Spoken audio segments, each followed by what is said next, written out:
The first Tortilla by Rodolfo Anaya, illustrated by Amy Cordova. A legend is an old story that tells us about the great deeds of a hero. Now read about how a young girl becomes a hero in her village. Question of the week. How do changes in the weather affect us? So we can start our story. Are you ready? I'm ready. Let's start. Jade opened her eyes and yawned. She knew she had slept late because the sun had already risen. Time to awaken, precious Jade, her mother whispered. She was crushing dry chill pods in a meadow. Time to greet the sun, her father said. He was waving he was weaving a basket. Each day Jade's parents went to the village market to sell their colorful baskets. Jade jumped out of hammock and greeted her parents. After breakfast, she hurried outside to water the garden. A huge volcano towered over Jade's village. On the peak of the mountain lived the mountain spirit. When the mountain spirit spoke, the earth rumbled and smoke filled the sky.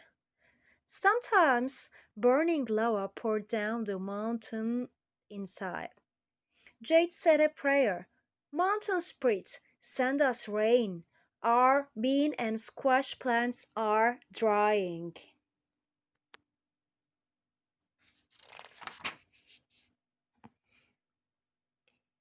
She picked up a clay pot and walked to the lake.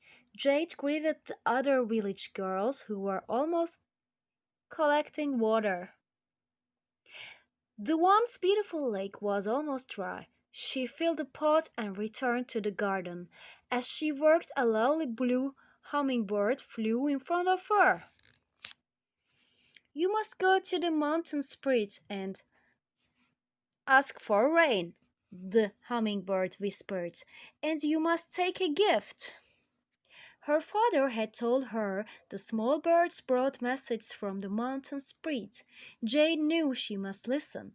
The path is very dangerous, she said.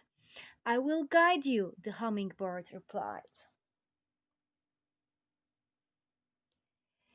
Jade ran back into the hut. What is it, my daughter? Her mother asked. Jade told her parents what had happened. Her mother smiled and said, a blue hummingbird flew over your crib when you were born. It was a special sign. Why don't the rains come? Jade asked her father. Years ago we had rain and good harvest, but the people forgot to thank the mountain spirit. We did not take the gifts to the mountain. Now it is angry and there is no rain.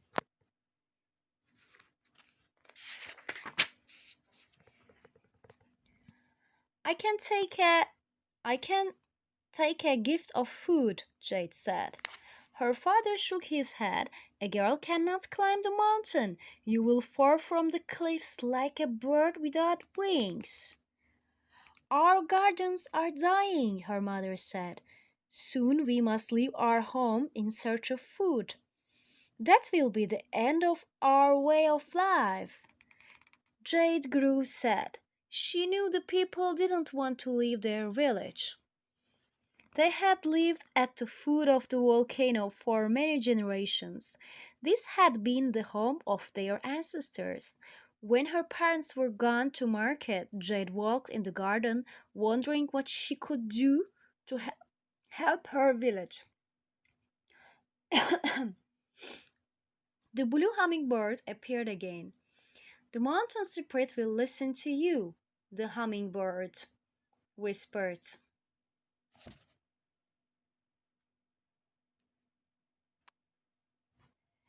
Can I do it? Jade asked. Her father had said that she might fall from the cliff like a bird without wings. But if she didn't go, The entire village would suffer. Yes, I will go, she decided. She warmed a bowl of beans and squash and sprinkled chill powder on the food. I hope this pleases the mountain spirit, she said. She gathered a rebezo around her shoulders and followed the hummingbird up the narrow path. Suddenly the mountain shook and boulders came crashing down. This way, the hummingbird cried.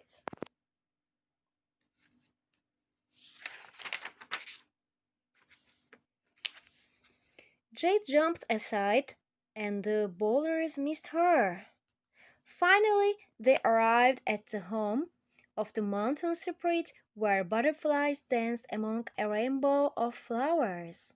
A waterfall cascaded into a clear blue lake. Why have we come? Have you come? The mountain spirit asked. Thunder and smoke filled the sky. I came to ask for rain, Jade replied. Without rain, our plants will die and we will starve. Your people no longer honor me, the mountain spirit said. I have not forgotten you, Jade answered. I brought you a gift. She uncovered the bowl of beans and squash. A pleasant aroma filled the air. The mountain spirit was pleased. You are a brave girl. I will send rain and I will give you a gift. You may have the food the ants store in the cave. Jade looked at the ants scurrying on the ground. The ants carry pebbles, Jane said. Look closely, the mountain spirit whispered. Jade fell on her knees. What are you carrying? She asked the ants. This is corn, one ant replied. Taste it, another ant said, offering a kernel. Jade chewed the corn. Oh, what a sweet flavor, she cried. Where does it come from?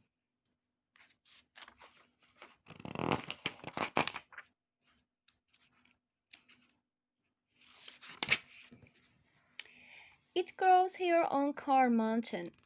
We gather the grains and store them in a cave. Come with us.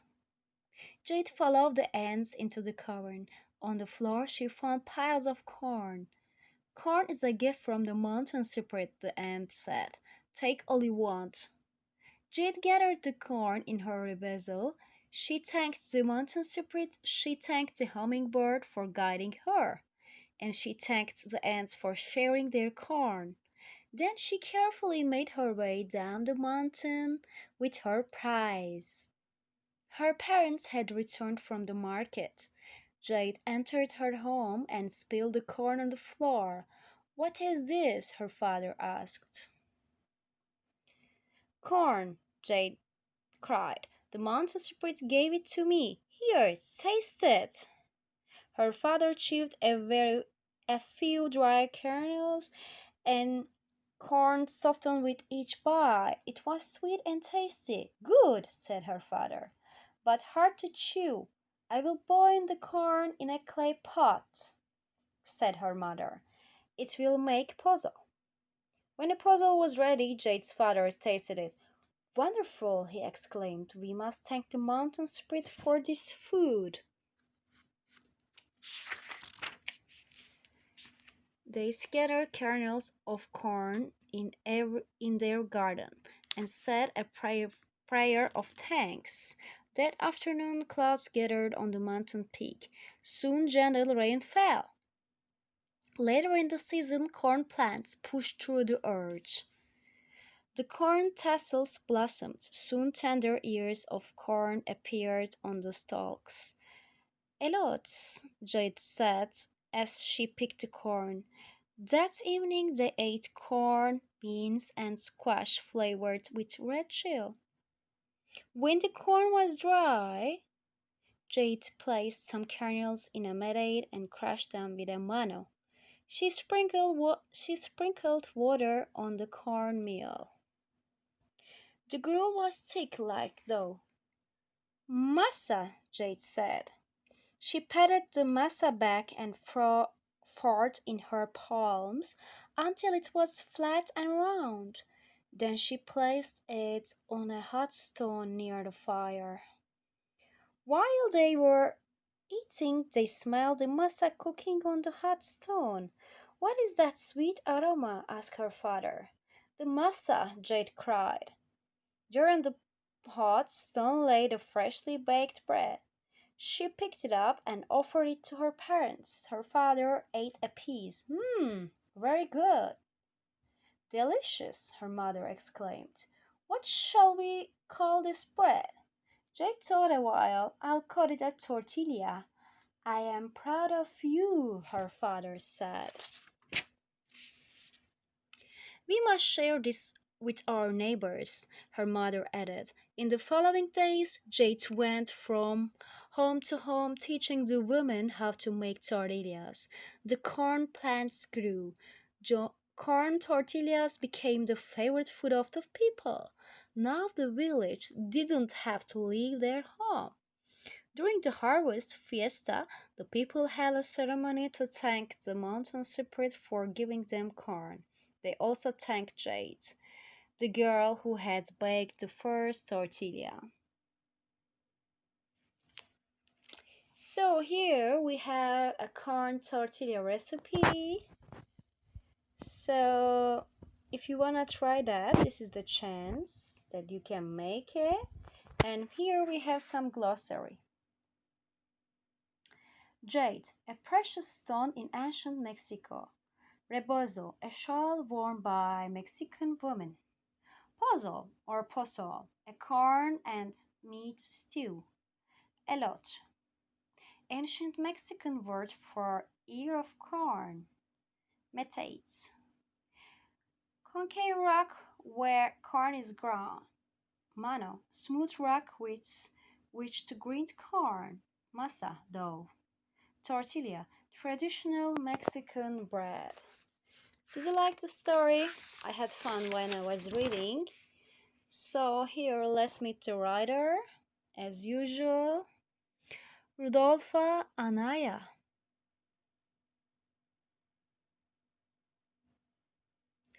And Amy Cordova.